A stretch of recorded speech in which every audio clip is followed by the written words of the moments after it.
sosial dari dinas-dinas yang lain. Akhirnya anak ini kami amankan, jangan sampai nanti dia trauma, psikologisnya terganggu. Murni pengembangan kepolisian Pak ya, tidak ada laporan dari... Laporan awalnya itu si laporan penjualan Pak kasat motor rescue. Oh ini pengembangan nih, pengembangan yang dari ini. Jika hasil pengembangan dilakukan penyelidikan, beta pelajari kenapa anak ini lari dijemput orang tuanya, sedangkan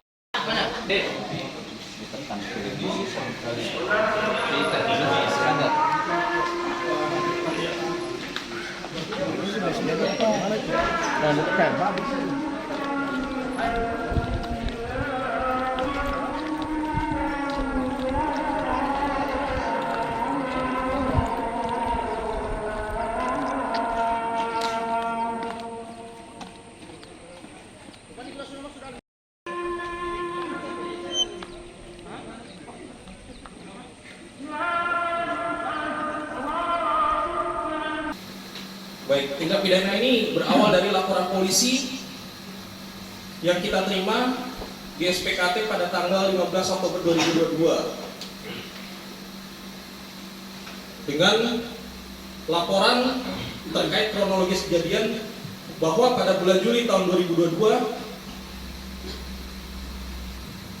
saat itu tersangka bersama anak tersangka yaitu SKM dari rumah menuju ke kebun bertempat di Waya Negeri Hayat, Kecamatan Tehoru, tepatnya di rumah kebun milik Bapak Matu PSK, dengan tujuan untuk memetik cili. Kemudian setelah sampai di kebun sekitar pukul 16.00 waktu Indonesia Timur, tersangka melihat anak tersangka SKM sedang memetik cili, kemudian muncul niat tersangka untuk menyutubuhi korban.